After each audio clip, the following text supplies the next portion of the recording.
जी आली होती इकडे, तिला हे सगळं पाहून अतिशय मनाला बरं वाटू लागलं आणि तिच्या मनातले जो आनंद आहे तो इथे सांगितलाय. तर गाणं आपल्याला पुढचं ऐकवतो.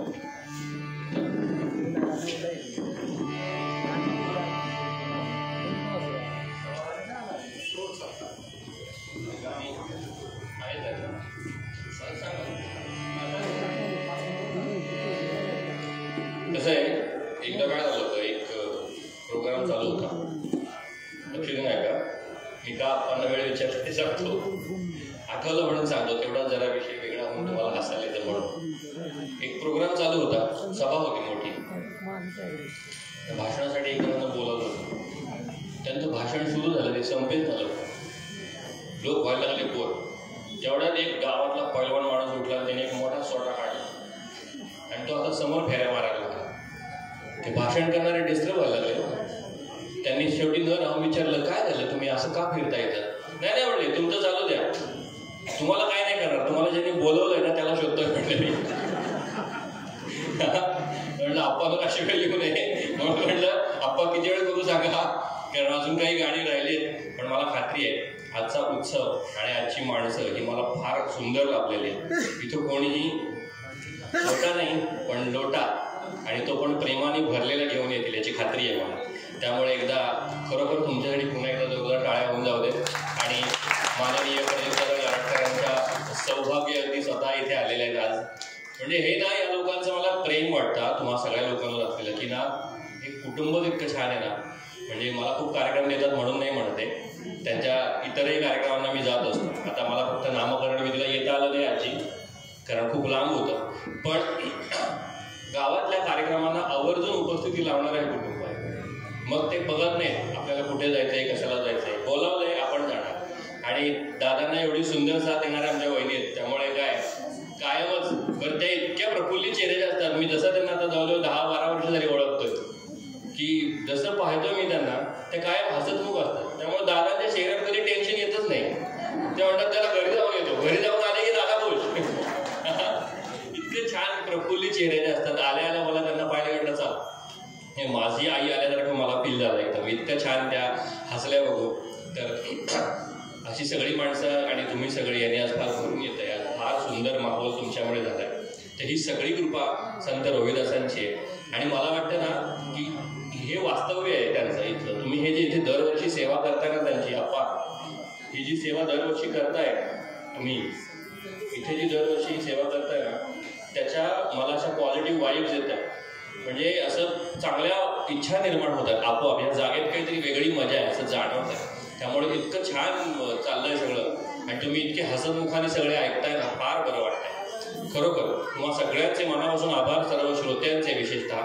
पुढचं गाणं, ती स्वतःची आली घरी मुलगी, ती सून काय वर्णन करते की माझं घर कसं आहे, माझ्या घरात काय काय आहे ते ती सांगते. आणि त्या आईने इतकं सुंदर मांडले ते आपण ऐकूया.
Nah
तरी याला जबाबदारीची जाणीव होईल.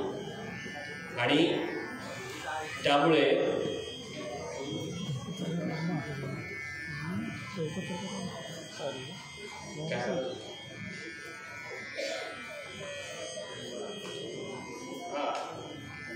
जबाबदारीची जाणीव व्हावी म्हणून घराबाहेर काढलं खरं, पण यांना इतका आनंद झाला, हे म्हणाले बरं झालं, आता मला कोणी अडवायलाच नाही, आता मी मला हवं ते करू शकतो. आणि त्यामुळे त्यांची ती सेवा पाहून असं व्हायला लागलं, त्यांच्या त्या सेवेचं फळ म्हणा रसिक हो, असं वाचनात आलं, माझ्या ह्याच्यात लिहिलंय, आईंनी पण लिहिलंय आणि चरित्र भागात पण सांगितलंय की नुसती नजर टाकली तरी रोगी बरी व्हायला लागली. असं आपोआप त्यांना परमेश्वराचा आशीर्वाद मिळाला आणि अनेकांना त्यांनी बरं करायला फुकट, अनेकांना जोडे फुकट असं त्यांचं आयुष्य सुरू झालं. आणि त्यांची कीर्ती इतकी वाढायला लागली की सगळीकडे त्यांचं नाव पसरलं. एकदा असंच झालं, अनेक ठिकाणी त्यांनी वादविवाद चर्चा त्यावेळी चालायच्या. वादविवाद म्हणजे ज्ञानाच्या चर्चा असायच्या आणि त्याच्या स्पर्धा लागायच्या मोठ्या मोठ्या पंडितांमध्ये. त्याच्यामध्ये हे भाग घेऊन सगळीकडे जिंकू लागले. असं वर्णन आहे साक्षात कबीरदासांना सुद्धा त्यांनी हरवलं. आणि त्यावेळी कबीरदासांचा एक शिष्य होता, ज्याला ते ऐकून अतिशय आश्चर्य वाटलं की साक्षात कबीरदासांना सुद्धा यांनी आपल्या ज्ञानाच्या जोराने हरवलं. आणि म्हणून तो सगळ्यांना सांगत सुटला, नवनिवर्तले सत्य सांगतो निकाल स्पर्धेचा, शिष्य मी कबीरदासाचा. पण त्याला आश्चर्य वाटलं आणि तोच कौतुकाने सगळ्यांना सांगू लागला. त्याचं वर्णन आईने या गाण्यात केलंय, ते तुम्हाला सांगतो. मी याच्यातून सांगायचं एवढंच रसिक की साक्षात स्वतः महाराजांनी हे दाखवून दिलं आयुष्यातून की सेवा करत राहिलं तर सुद्धा फळ उत्तम मिळतं. कायम तसा मोबदला असायला हवा असं नाही, मोबदल्याशिवाय केलेली सेवा जास्त लवकर पोहोचते असा याचा अर्थ आहे. आणि म्हणून त्यांच्या ज्ञानात इतकी भर पडत गेली, ते इतके मोठ्या पदाला पोहोचत गेले. हळूहळू तुमच्या माझ्यासारखा सामान्य माणसाचा जन्म घेतला होता त्यांनी. ते काय आभाळातून पडले नव्हते, आईच्याच पोटातून जन्माला आले. पण त्याच पोटातून जन्माला आल्यानंतर ह्या जन्मातून काय करायचं हे त्यांचं ठरलेलं होतं. आणि असं जर आयुष्यात ध्येय ठरलं असेल तर तो नक्कीच रोहिदास पदाला पोहोचेल असं मला वाटतं. त्यामुळे त्या स्पर्धेचा निकाल ऐकून त्याला इतका आश्चर्य वाटलं आणि तो सांगू लागला,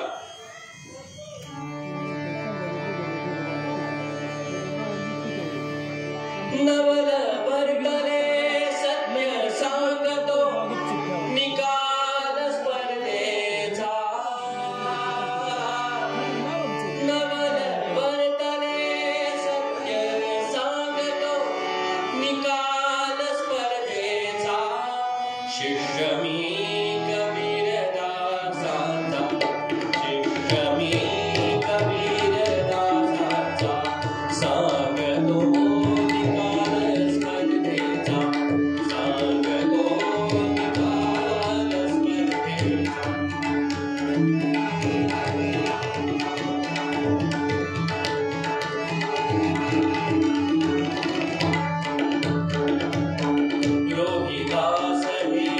नाव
अजून 2 गाणी होती.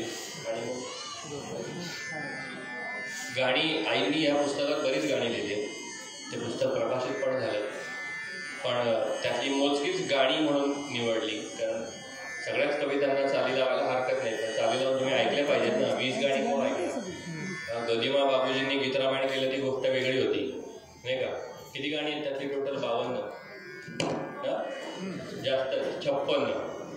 लोकांना काव्य येते, पण एक छोटासा प्रयत्न काळाप्रमाणे सगळं थोडं थोडं होत चाललंय ना. पुण्यात तर कपडे पण छोटे छोटे होत चालले. बाकी तर समजून घ्या, काव्य तर कोण ऐकणार, बरोबर की नाही? त्यापेक्षा म्हणलं जेवढं लोकांना आवडेल आणि पचेल तेवढीच मोजकी गाणी निवडून आपल्यासाठी सादर करायचा प्रयत्न आहे. तर हे पुढचं जे गाणं आहे ते असंच आहे. अखेरीस रामानंद गुरु लाभले, हा आनंद जो त्यांना झाला त्या आनंदाचं वर्णन या गाण्यात केलं आणि तशीच चाल लावायचा प्रयत्न केला. तर ते गाणं ऐकूया, जास्त बोलत नाही मी, हळूहळू वेळ पण पुढे जाते. ते गाणं घेतो आणि पुढच्या गाण्याकडे.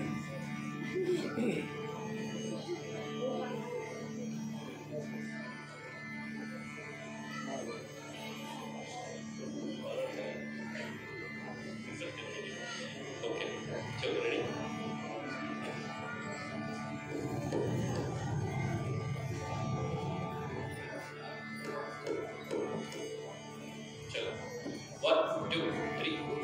वसंत फुलला चैतन्य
मागे वाढत होतं.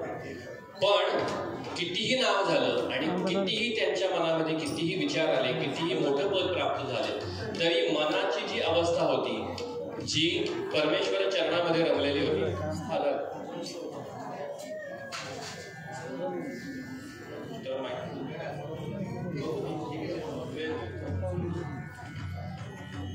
तर वृत्ती बदलली नाही. काय झालं आपल्या सगळ्यांना माहिती आहे की मन चंगा तो कटवते में गंगा, ही कथा तुम्हाला सगळ्यांना माहिती आहे की त्या एका पुरोहिताला म्हणाले की जाता जाता हे माझा एक पैसा मला जो मिळाला आहे तो त्या गंगा मातेला दे. फक्त सांगितलं तिनं हात वर करून घेतल्याशिवाय देऊ नको, नाही घेतला तर परत आणून दे. पण साक्षात त्यांचं महात्म्य एवढं होतं की गंगा मातेनं हात वर केला. लक्षात घ्या, योग्यता अशी करा की आपणहून हात वर आले पाहिजे. आपल्याला हात करायची गरज नाही लागत. समजलं तर बघा, नाही तर सोडून द्या. हे कार्य त्यांनी शिकवलं. त्यांच्याकडून शिकण्यासारख्या खूप गोष्टी आहेत. फक्त जन्मोत्सव करून काही नाही होत. त्याचप्रमाणे आपण वागतोय का याचाही विचार व्हायला पाहिजे. म्हणून ते दिलं. त्याबरोबर तिनं सांगितलं माझ्याकडे हे सोन्याचं कंकण त्यांना द्या. आता त्या मध्यस्थाची मती फिरली. त्याला वाटलं यांना काय करणार आहे. असंही त्यांना सोने नाणे आम्हाला मृत्तिके समान यांची पण वृत्ती होती. म्हणाले आम्हाला सोन्या नाण्याची गरजच नाही. आणि म्हणून ते दिलं नाही कंकण. ते कंकण त्यांना नेऊन विकलं राजाला. त्या राजाला बायकोला इतकं आवडलं. आता कंकण म्हणजे बांगडी, बांगड्या सोन्याच्या, त्या बायकांना आवडणार नाही असं होईल का. एक आणली की ती म्हणण्यात दुसरी आणून द्या. एका हातात कशी घालू, दुसरी हातात पाहिजे म्हणून हट्ट धरून बसली. इतका हट्ट धरला की वर्णन असं आहे त्या राणीने खाणं पिणं सोडलं. एवढा हट्ट. ते 3 हट्ट प्रसिद्ध आहेत. राजा हट्ट, बाल हट्ट आणि स्त्री हट्ट. त्यातला हा स्त्री हट्ट. स्त्री हट्ट म्हणजे स्वतःच्या हक्काच्या स्त्रीनं केलेला हट्ट. तिनं म्हणून मुद्दाम वाक्य सांगितलं आणि पुढे गेलो. शून्य लोकांना कळलं. तिनं केलेला हट्ट त्यांनी पुरवायचा. राजाचा फरमान सोडलं. कोणी आणलं ते कंकण घेऊन या. याची लागली बोबडी वळायला. म्हणाला मी नाही दिलं, हे मी असं असं केलं, गंगा मातेने दिलं. ते गेले यांच्या दारात. हे आपले जोडे बनवण्यात रमलेले. मुखामध्ये परमेश्वराचं नामस्मरण चालू आहे. मनामध्ये जनाच्या कल्याणाचा विचार चालू आहे. राजाला पाहिलं. म्हणाले नमस्कार, आपण कसं येणं केलं. म्हणाले अहो त्या गंगा मातेच्या इथे चला आणि आम्हाला दुसरं कंकण द्या. ते म्हणाले कशाला पाहिजे. आणि म्हणून तिथेच असलेल्या पाण्यात नमस्कार केला. म्हणाले मन चंगा तो कटवते में गंगा. त्याच भांड्यामध्ये तिथेच लगेच दुसरं कंकण आलं आणि गंगा मातेला दिलं. ही योग्यता त्याची होती. असा माणूस ज्याला साक्षात गंगा माता सोन्याचं कंकण देत होती, त्या माणसाकडे एक गृहस्थ आला आणि त्याला म्हणाला हा परीस तुमच्याकडे ठेवा. ते म्हणाले मला नकोय. म्हणाले नकोय म्हणजे अहो तुमची बघा काय दयनीय अवस्था आहे, काय झोपडीत राहताय तुम्ही, एवढ्या लोकांची सेवा करताय आणि पैसा पाहिजे. मला गरज नाही. म्हणाले माझ्याकडे येणाऱ्या लोकांची सेवा हीच माझी संपत्ती.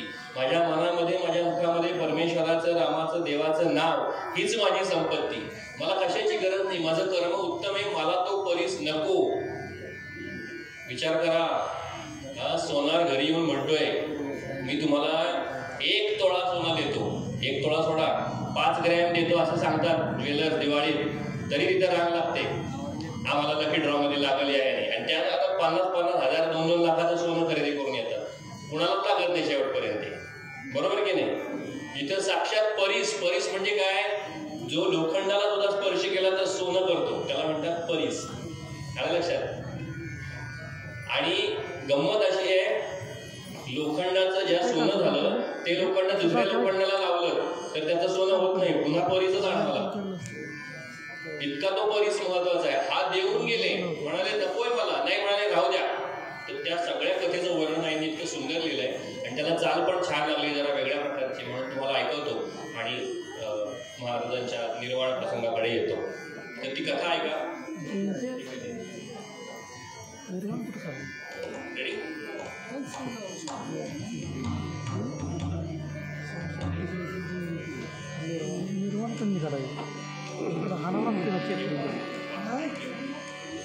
चलो रेडी. 1 2 3 4.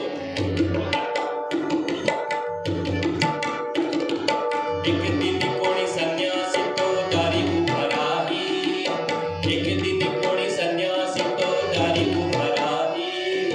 अगत्य सेवा स्वागत पाहुनी प्रसन्नची होई. अगत्य सेवा स्वागत पाहुनी प्रसन्नची होई. काही दिसेना काही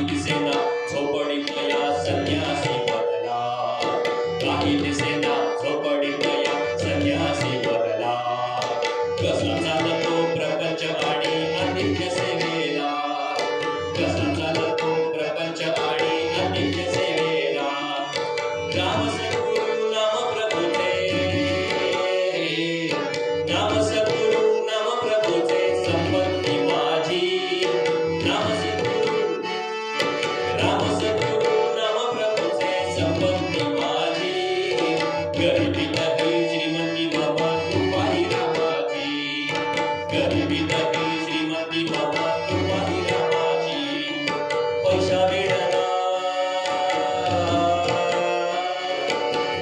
मिळणार प्रपंच झाले आदित्य सेवाही पैसा मिळणार प्रपंच झाले आदित्य सेवाही सोने करीतो लोखंडाचे तरी सहाय्यही सोने करीतो लोखंडाचे तरी सहाय्यही ते सांगतात माझं काम हीच माझी संपत्ती आहे मला पुढे काय झालं सोने करीतो क्षणात रात्री झाली सोन्याची सोने करीतो क्षणात रात्री झाली सोन्याची अहो रात्री विणाना धंदा माझा नाही सोन्याची आता रात्री ती जर सोन्याची झाली तर त्यांनी काम करता येईल का तुम्ही सोन्याची सुरी घरात आणली तर भाजी कापाल का त्यांनी ते म्हटलं कशाला माझी चेष्टा करताय मला नकोय ते मी सांगतोय ना ऐका माझं ऐकेन हे रात्री विणाना धंदा माझा चिंताही तुमची रात्री विणाना धंदा माझा चिंताही तुमची रात्री विणाना धंदा माझा चिंताही तुमची घेऊन जावो परिस आपला पोट कसे मी भरू घेऊन जावो परिस आपला घेऊन जावो परिस आपला पोट कसे मी भरू परिस माझे राम आणि रामानंद गुरु परिस माझे राम आणि रामानंद गुरु अत्याग्रह तो संन्यासाचा परिस देण्याचा अत्याग्रह तो संन्यासाचा परिस देण्याचा नकोच माया जाल शब्द हारुनी रसांचा नकोच माया जाल शब्द हारुनी रसांचा अखेर बदले कुठेही ठेवा झोपडीत यातो ऐकेच ना नाही ठेवाच म्हणे काय म्हणाले ऐका अखेर बदले कुठेही ठेवा झोपडीत यातो कोपऱ्यात वरी ठेवून गेला संन्यासी बघतो कोपऱ्यात वरी ठेवून गेला संन्यासी बघतो वापर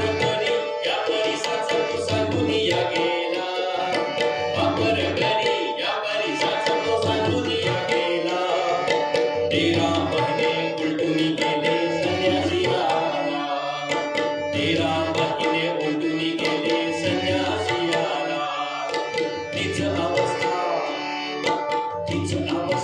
दैना गरिबी पाहून या बदला तीच अवस्था दैना गरिबी पाहून या बदला तीच अवस्था दैना गरिबी पाहून या बदला कमल रोहिदासा कारे वापर ना केला कमल रोहिदासा कारे वापर ना केला गरिबी तिचाही बदल नाही परिस कुठे आहे गरिबी तिचा बदल नाही परिस कुठे आहे नाही स्पर्शिला जिथे ठेवीला तिथे तो आहे ठेवा फुली घेऊन जाओ गरज नावजती घेऊन जाओ गरज नावजती गरज कोणी गरीब ज्याच्या चरणी ही विनंती गरज कोणी गरीब ज्याच्या चरणी ही विनंती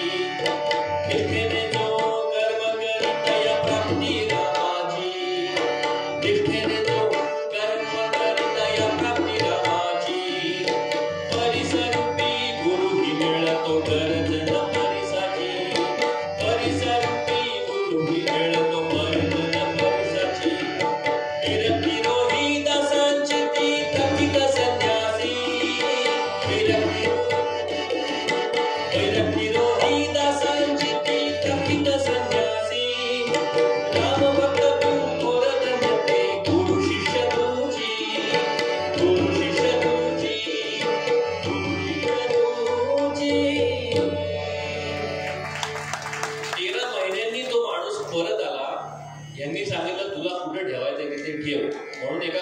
ठेवून गेला.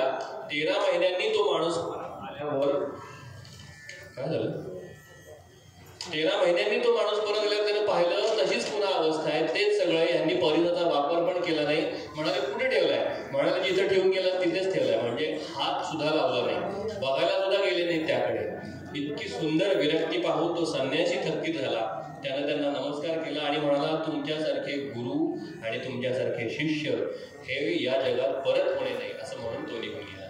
तेव्हा रसिक हो, अखेरीस तो दिवस आला आणि आपल्या सगळ्यांना ती कथा माहिती आहे की अंतःकरण फाडून त्याच्यातून एक तेज निर्माण करून सगळ्या समाजाला दाखवलं. जसं त्या हनुमंतरायानं राम दाखवला, तसा यांनी जे माझ्या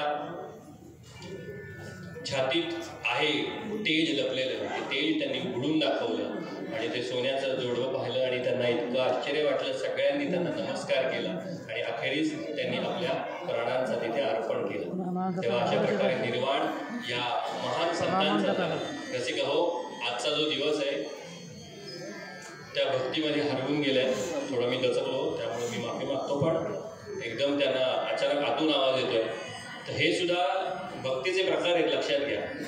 त्यामुळे त्यांच्याकडे कोणी बघू नका आणि बघितलं तरी हसू नका. जे चाललंय ते चालू नाही, पापीत नाही होणार त्याने काही, हे असं होऊ शकतं. पण ही भावना आहे आणि ही होणं ही माझ्या कार्यक्रमाची पावती आहे, लक्षात घ्या की तो पोहोचलाय, आलं का लक्षात. त्यामुळे हेच ह्या कार्यक्रमाचं ध्येय आणि हाच या कार्यक्रमाचा हेतू आप्पांचा सुद्धा आहे की त्या निमित्तानं का होईना समाज एकत्र यावा, त्यांनी 4 चांगल्या गोष्टी ऐकाव्यात आणि त्या पुढच्या पिढीला द्या. मी माझ्या प्रत्येक कार्यक्रमात सांगतो, आध्यात्मिक कार्यक्रमात तर सांगतो की ह्या वर्षी तुम्ही सगळे आलायत, पुढच्या वर्षी तुमची मुलं, नातवंड, सुना सगळे येऊ द्या. वय झाले आणि डाय लावून काळे केस केलेले नको, ओरिजिनल काळे ज्यांचे आहेत त्यांना घेऊन या, कळलं का. त्यातले काही मला उजवीकडे उभे दिसत आहेत बाहेर कंपाऊंडच्या तिथे सावलीमध्ये, तरुण सगळे चेहरे. तर त्या सगळ्यांचं कौतुक. एकदा उभं राहतो आहे ना, शेवटपर्यंत कार्यक्रम ऐकतायत तेव्हा एकदा त्यांच्यासाठी टाळ्या वाजवा. कारण हे सगळे चरित्र आणि हे सगळी संतांची महिमा जो आहे हा तरुणांपर्यंत पोहोचायला हवा. त्यांना हे सगळं कळायला हवं, तर आयुष्य जगण्याचा मार्ग सापडेल. नाही तर तरुण पिढी भरकटत चालली आहे, ती भरकटतच राहील. प्रगतीच्या नावाखाली गावं सोडून पुण्यात येऊन मुलं राहतात आणि काय करतात हे मी तुम्हाला सांगायला नको, कारण ते काम न्यूजपेपर करतात. चांगल्या गोष्टी लवकर छापून येत नाही. पराग पांडव यांचा इथे कार्यक्रम झाला, हे छापायला ते तुम्हाला म्हणजे हा करतो, हा करतो, ते तुम्ही सांगा पराग पांडवने तिथे 4 शिव्या दिले, लगेच छापून आणते. नाही का. आणि ते ठरवणारे कोण, ह्याच्यावर मग नको ते लिहून त्यांना बदनाम करून सोडतील. त्यातल्या कामांना हे लोक पुढे येतात. पण चांगल्या कामांसाठी पुढं आणायचं असेल तर हे कार्यक्रम महत्वाचे आहेत, हे उत्सव गरजेचे आहेत. आणि हा उत्सव या निमित्तानं आज रोहिदास महाराजांचं आपण चरित्र पुन्हा एकदा ऐकलं आणि त्यांच्यासारखं काहीतरी होण्याचा प्रयत्न आज आपण करायचा प्रण करूया, वचन घेऊया असं मला वाटतं. आणि एकदा जोरदार गजर करून महाराजांची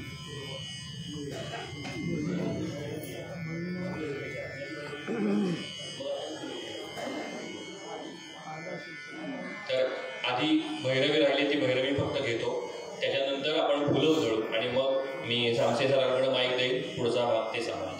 मी माझा कार्यक्रम संपवण्याआधी, संपवत नाही, मी अर्धविराम म्हणतो, कारण मला अजून करायचं आहे, अजून पुढे जायचं आहे हा कार्यक्रम घेऊन. तेव्हा आजच्या या कार्यक्रमाला अर्धविराम देतो आणि माझे हे साथीदार यांची पुन्हा एकदा नावं तुम्हाला सांगतो. माझ्या उजवीकडे बसलेला माझा सगळ्यात जवळचा मित्र तब्बलजी श्रीपाद शिरवळकर, पुण्यात येऊन काय करायला हवं हे सांगणारी ही दोघं मंडळी.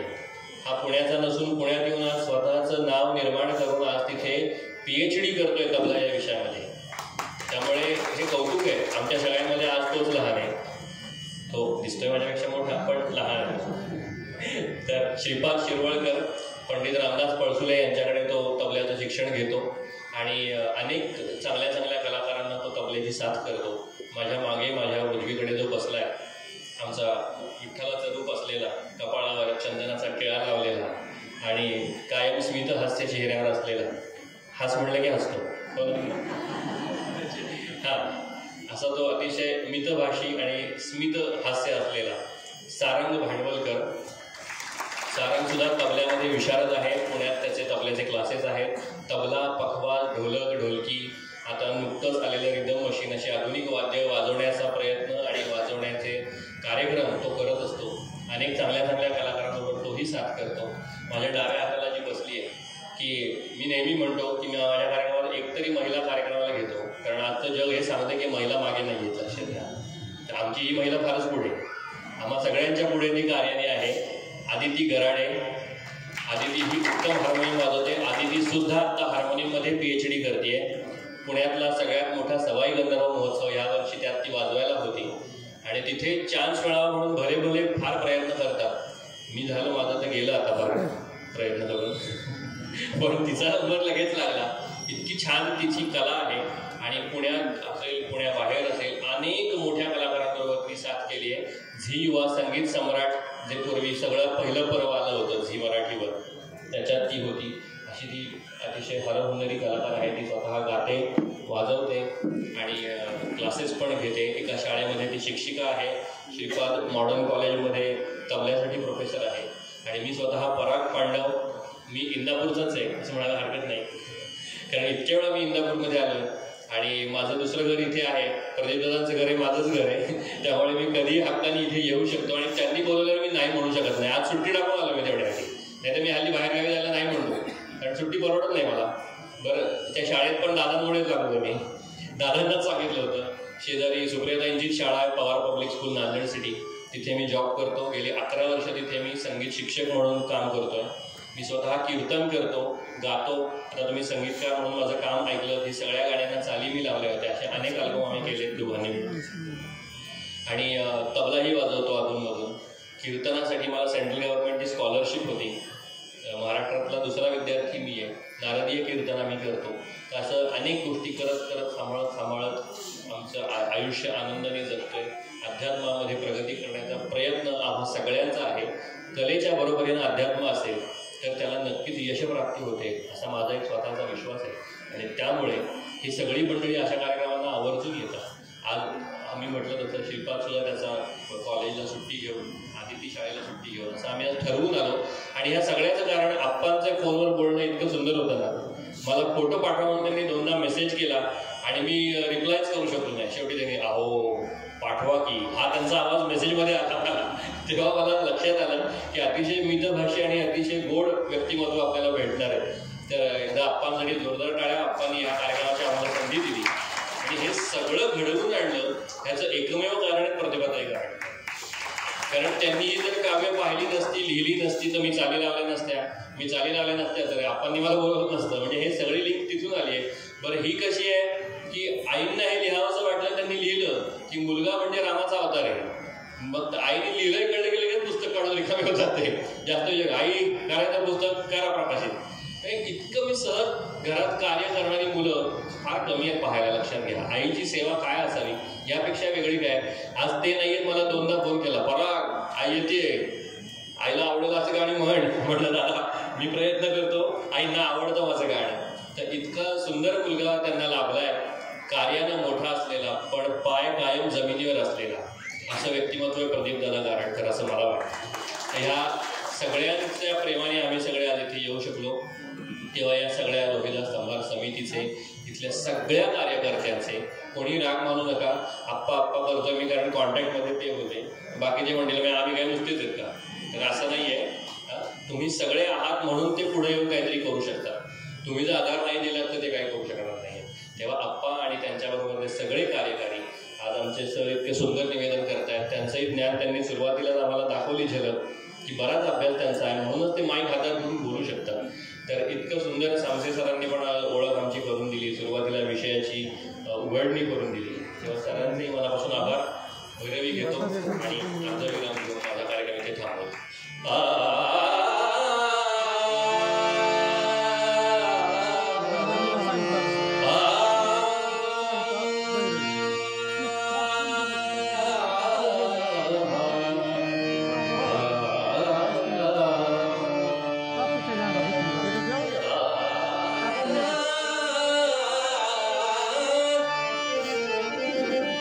धन्याची दीन संत निर्वाण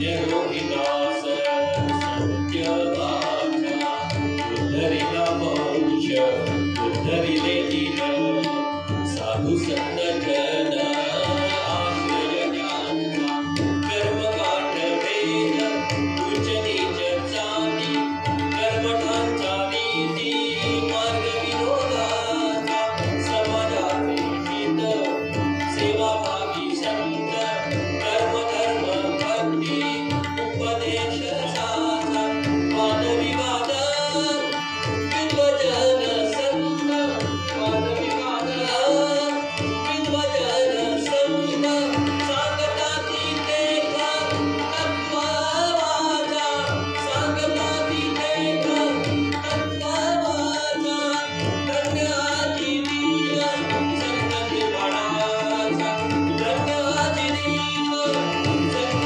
निर्वाणाचा धन्य धन्य भक्त रोहिदास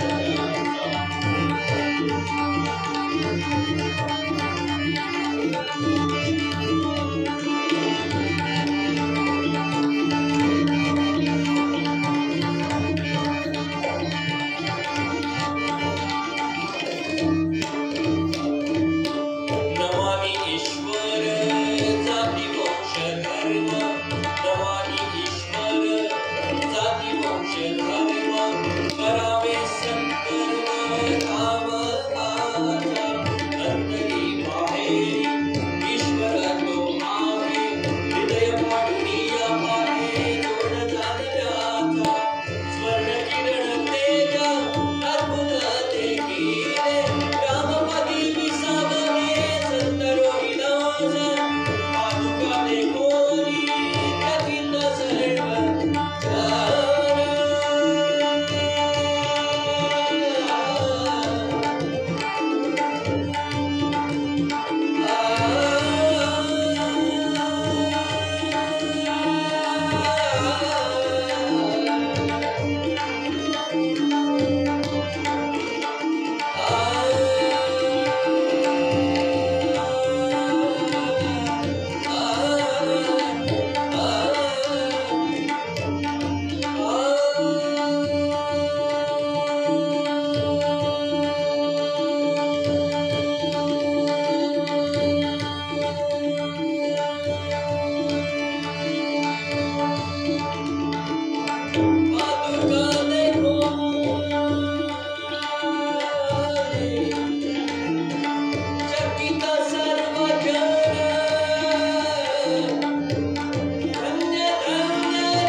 Jai